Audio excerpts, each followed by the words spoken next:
നമസ്കാരം, news prime മലയാളത്തിലേക്ക് സ്വാഗതം. രാജ്യത്ത് EVM നിരോധിച്ചേ മതിയാവുകയുള്ളൂ.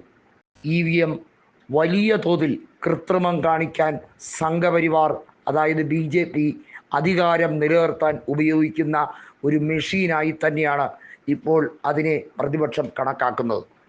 EVM മാറ്റിയാൽ നിങ്ങൾക്ക് ജയിക്കാൻ പറ്റുമെന്ന് ഉറപ്പുണ്ടോ? നിങ്ങൾക്ക് ധൈര്യത്തോടെ പറയാമോ നിങ്ങൾ ഏതെങ്കിലും ഒരു ഇലക്ഷനിൽ ജയിക്കുമെന്ന്?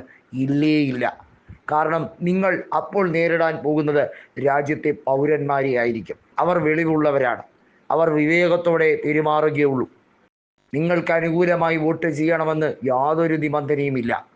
ബാലറ്റ് പേപ്പറിലേക്ക് വരുമ്പോൾ അത് താമര ചിഹ്നത്തിന് നേരെ ആയിരിക്കും വോട്ട് കുത്തുക എന്നത് നിങ്ങളുടെ വെറും തെറ്റിദ്ധാരണയാണ് എന്നുള്ളത് കോൺഗ്രസ് നേതൃത്വം പറയുകയാണ്.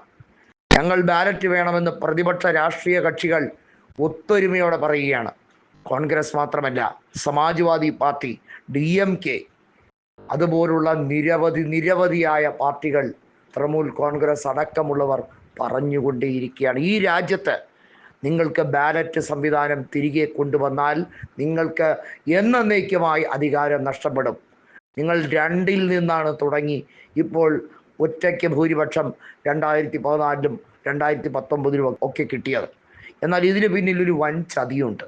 79ഓളം ലോക്സഭാ കണക്കുകൾ വലിയ ക്രമക്കേടാണ് ഉണ്ടാക്കിയിരിക്കുന്നത്. അതുമായി ബന്ധപ്പെട്ട് ഒരു ജുഡീഷ്യൽ അന്വേഷണം നടത്തിയാൽ കള്ളി വെളിച്ചത്താകും. ജ്ഞാനേഷ് കുമാർ എന്ന ഇപ്പോഴത്തെ മുഖ്യ തെരഞ്ഞെടുപ്പ് കമ്മീഷനിൽ പ്രതിപക്ഷത്തിന് യാതൊരു വിശ്വാസ്യതയുമില്ല. ആവാവുന്ന അത്രയും അഴിമതി കാണിച്ചിട്ടാണ് രാജീവ് കുമാർ എന്ന വ്യക്തി പടിയിറങ്ങിയത് എന്ന പ്രതിപക്ഷത്തിൻ്റെ ആരോപണം വീണ്ടും അത് മുഴങ്ങി കേൾക്കുകയാണ്. രാജീവ് കുമാറിനെതിരെ ഒരു അന്വേഷണം നടത്തിയാൽ ആ അന്വേഷണം നടത്തുന്നവർ സ്വാഭാവികമായും സംഘപരിവാറുകാരായിരിക്കുമല്ലോ എന്നാണ് ഇപ്പോൾ പ്രതിപക്ഷം ചോദിക്കുന്നത്. NIA പോലുള്ള ഏജൻസികളെ ഞങ്ങൾക്ക് വിശ്വാസമില്ലാതായി. ഇന്ത്യ എന്ന മഹത്തായ രാജ്യത്ത് ഒരു തെരഞ്ഞെടുപ്പ് പോലും നേരാവണ്ണം നടത്താൻ കഴിയുന്നില്ലെങ്കിൽ പിന്നെ ഏത് രീതിയിലാണ് ഈ രാജ്യത്തെ ജനങ്ങൾ ജനാധിപത്യ രാജ്യമാണ്, ഭരണഘടനാ മൂല്യം ഉയർത്തിപ്പിടിക്കുന്ന രാജ്യമാണ് എന്ന് ആധികാരികമായി പറയാൻ കഴിയുക എന്നതാണ് പ്രതിപക്ഷം നിരന്തരമായി ചോദിക്കുന്ന ചോദ്യം. ജ്ഞാനേഷ് കുമാറിനെ മാറ്റിക്കൊണ്ട് രാജ്യത്തെ തെരഞ്ഞെടുപ്പ് കമ്മീഷനെ തിരിച്ചുവിടണം എന്നതാണ് പ്രതിപക്ഷത്തിൻ്റെ ന്യായമായ ആവശ്യം. അല്ലെങ്കിൽ തെരഞ്ഞെടുപ്പ് ബാലറ്റിലേക്ക് കൊണ്ടുവരാൻ ഈ തെരഞ്ഞെടുപ്പ് കമ്മീഷൻ ശുപാർശ ചെയ്യണം. സുപ്രീം കോടതിക്ക് ഈ കാര്യത്തിൽ ഇടപെടാൻ കഴിയും.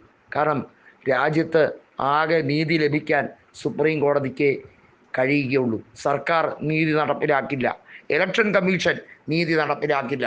അവരുടെയൊക്കെ അജണ്ട കൃത്യമാണ്, വ്യക്തമാണ്. അതെന്ന് പറയുന്നത് ജനങ്ങളെ ഭരിക്കാൻ, ഭരണത്തിലിരിക്കാൻ. കൃത്യമായും മോദി പറഞ്ഞതുപോലെ 10-15 കൊല്ലത്തേക്ക് ഇനി തിരിഞ്ഞു നോക്കണ്ട.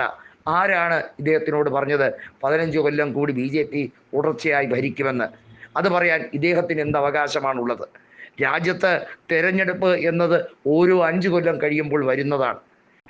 അവകാശവാദങ്ങൾ ഉന്നയിക്കാം, പക്ഷേ അതിത്ര കൃത്യനിഷ്ഠതയോടെ പറയണമെങ്കിൽ എന്തോ കളി അതിൻ്റെ പിന്നിൽ ഇല്ലേ എന്നുള്ളത് പ്രതിപക്ഷം ന്യായമായി ചോദിക്കുന്ന ചോദ്യമാണ്.